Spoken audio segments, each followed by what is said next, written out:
በ1945 ነሐሴ 6 ከጠዋቱ 2:10 ገደማ ጃፓን ሂሮሺማ። ሕፃናት ዩኒፎርማቸውን ለብሰው ወደ ትምህርት ቤት፣ ሰራተኞችም ወደ መስሪያ ቤታቸው እየሄዱ ነው። ባቡሮች በሰዎች ተሞልተዋል። ካፌዎች፣ ሬስቶራንቶችና ሆቴሎች ለደንበኞቻቸው ቁርስ እያዘጋጁ እንደሆነ ከቤታቸው ጣሪያ አናት የሚወጣው ጭስ ይናገራል። ሁሉም ነገር እንደ ቀድሞ የተለመደና ፍጹም ሰላማዊ ቢመስልም በሰማያቸው ላይ ግን አንድ ብረት የለበሰ የሞት መልአክ በአውሮፕላን ተመስሎ እየበረረ ነው። ከደቂቃዎች በኋላ በታቀደለት ቦታ በታቀደለት ሰዓት ደረሰ። ወዲያውም አንድ ትዕዛዝ ተሰማ። በ1941 አሜሪካ በይፋ ወደ ጦርነቱ ከተቀላቀለች በኋላ ትኩረቷን ሁሉ ወደ ጦር ኃይሏ አድርጋለች። ይህንን ጦርነት ለማሸነፍ ደግሞ በምድር ላይ ታይቶ የማይታወቅ መሳሪያ መፍጠር አለባት። በዚህም ማንታሃን ፕሮጀክት ተጀመረ። በዚህ ፕሮጀክትም የዓለማችን ምርጥ ሳይንቲስቶች፣ ኢንጂነሮች፣ ወታደሮች በአጠቃላይ ከ140,000 በላይ ሰራተኞች ተሳተፉበት። የሚገርመው ደግሞ አብዛኞቹ ምን እየሰሩ እንደሆኑ እንኳን አያውቁም ነበር።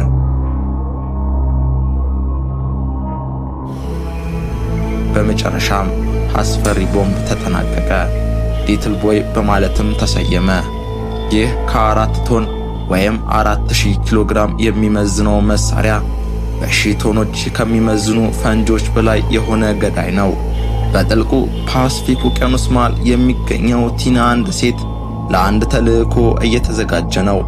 በጥብቅ ሚስጥር መሳሪያ ወደ ቢ-29 ቦምበር አውሮፕላን ላይ ተጫነ።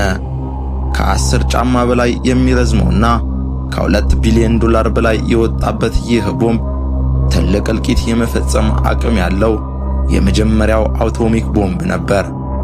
በኮሎኔል ፖል ቲቤትስ የሚመራውና የተመረጡ 11 ልዩ ወታደሮች የተለየው ቡድን ከሌሊቱ 8 ሰዓት ላይ ኤኖላጌ በሚል ቅጽል ወዳላት አውሮፕላን አመሩ። ጉዞው ተጀመረ።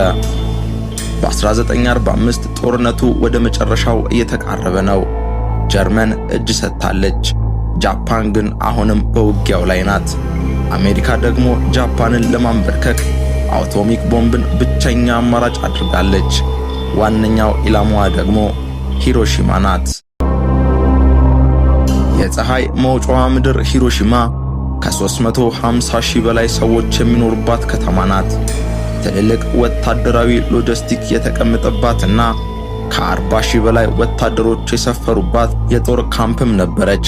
በዚህም የአሜሪካ ዋነኛ ታርጌት ሆነች። ሚያዝያ 6 ከጠዋቱ 2:15 ኤኖላጌ አውሮፕላን ሂሮሺማ ደረሰ። ከ10,000 ጫማ ከፍታ ወደ 2,000 ጫማ ዝቅ አለ። በዚህ ጊዜ በሂሮሺማ የሚኖሩ ሰዎች አንድ ብራማ አውሮፕላን ከላያቸው ላይ ሲበር ሲያዩ ምንም ፍርሃት አልነበረባቸውም ነበር። ነገር ግን ያ አስፈሪ ቦምብ ከአውሮፕላን እምብርት ወደ ምድር ታች ቁልቁል መምዘግዘግ ጀመረ። ከሰከንዶች በኋላ በመሃል ከተማዋ ላይ አረፈ።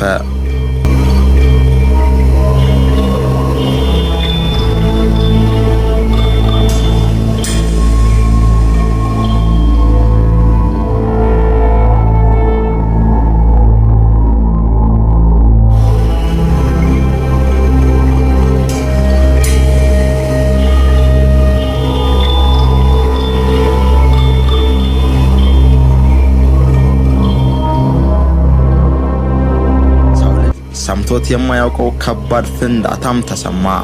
ከፀሐይ ብርሃን በላይ የሚያበራ ጋማሬ አካባቢውን ሸፈነ። በዜሮ ግራውንድ አካባቢ የሚገኙት ሕይወት ያላቸው ፍጥረታት ሁሉ በተለቀቀው ራዲዮ አክቲቭ ወዲያውኑ ሞቱ።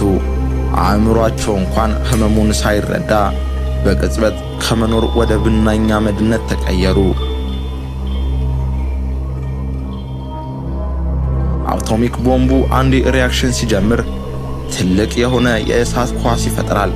በፍንዳታውም የሚፈጠረው ሙቀት ከፍተኛና ከ6000 ዲግሪ ፋራናይት በላይ ሲሆን ይህም ፀሐይ ካላት ሙቀት ጋር ተቀራራቢ ነው። ይህ ሙቀት የትኛውንም ነገር ወዲያው የማክሰል አቅም አለው። በመቀጠል ወደ ጎን የሚሄድ የኃይል ሞገድ ይፈጥራል። ክብ በመስራትም ቦምቡ በወደቀበት ራዲየስ ይሰራጫል። ይህም ተራ ኃይል አይደለም። በዚህ ፍንዳታ የሚፈጠረው ታዲያ በሰዓት 1610 ኪሎ ሜትር የሚጓዝ ኃይለኛ ንፋስ ነው፣ የጋለና ፍል ንፋስ። በዚህም ምክንያት 60,000 ሕንፃዎችና ቤቶች ወዲያውኑ ፈረሱ። ከፍንዳታው በኋላ 12 ኪሎ ሜትር የሚረዝም እንጉዳይ ቅርጽ ያለው ደመና ተፈጠረ። በውስጡም እንደ ጥይት የሚወረወሩ ራዲዮ አክቲቮችን የያዘ ነበር። 70,000 ሰዎች በቅጽበት አመድ ሆኑ። ሁሉም ነገር በእሳት ተያያዘ። ከተማው በሙሉ በፍርስራሽ ተሞላ። የተቃጠለ አስክሬንና በሚዘገንን ቁስል ወድቀው የሚያቃስቱ በርካታ ሰዎች ሂሮሺማን ሞሏት። ከፍንዳታው በኋላ ሂሮሺማ ሊቀርቧት የማያስችል ሙቀት ከበባት። ብቻ የምድር ሲኦል ሆነች። ብዙዎች ሙቀቱን ሸሽተው ወደ ወንዞች እየዘለሉ መግባት ጀመሩ። ሁሉም ነገር ዝብርቅርቅ አለ። አስፈሪው ሰቆቃ ግን ገና አላበቃም ነበር። ከአደጋው የተረፉ የመሰላቸው ሰዎች ምነው እዚያው በሞተን የሚያስብል ስቃይ እንደገና አገኛቸው። በሕይወት እያሉ ቆዳቸው ተላላጠ፣ ስጋቸውም መበስበስ ጀመረ። አሰቃቂ ሞት። በዚህ ያልተጠበቀ ጥቃት ጃፓን እጅ ለመስጠት አሻፈረኝ አለች። በአሜሪካም ለሁለተኛ ዙር ጥቃት እንቅስቃሴ ተጀመረ። ከ3 ቀን በኋላ ማለትም በ9 ሌላ የአሜሪካ ቢ29 አውሮፕላን ፍላትማን የተባለ ቦምብ ይዞ ወደ ጃፓን መብረር ጀመረ።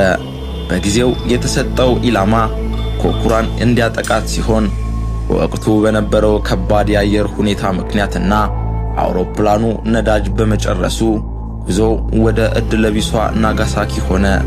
በተገኘውም ጠባብ ንጹህ ሰማይ አማካኝነት ቦምቡ በናጋሳኪ ከተማ ተጣለ።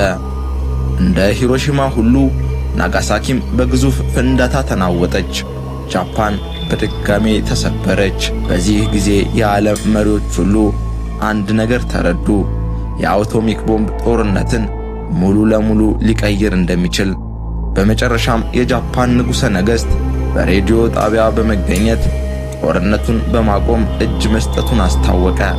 በዚህም የሁለተኛው ዓለም ጦርነት አከተመ። ይህ ታሪክ እስከ ዛሬ ድረስ በጣም የሚያሳዝኑና የሚያስተምሩ ክስተቶች መካከል አንዱ ሆኖ ተቀምጧል። በዚህ ሁለት ፍንዳታ ብቻ ጃፓን ከ250,000 ዜጎች በላይ አጥታለች። ዛሬ ላይ ሂሮሺማና ናጋሳኪ ካለፈው ስብራት አገግመው እንበለውጥ ላይ ናቸው። አሁንም ድረስ የጦርነትን አስከፊነት ለዓለም ይናገራሉ። በየዓመቱ ሚያዝያ 6 2:15 የደወል ድምፅ በማሰማት በወቅቱ ሕይወታቸውን ላጡ ወገኖቻቸው ለአንድ ደቂቃ የህሊና ጸሎት ያደርጋሉ።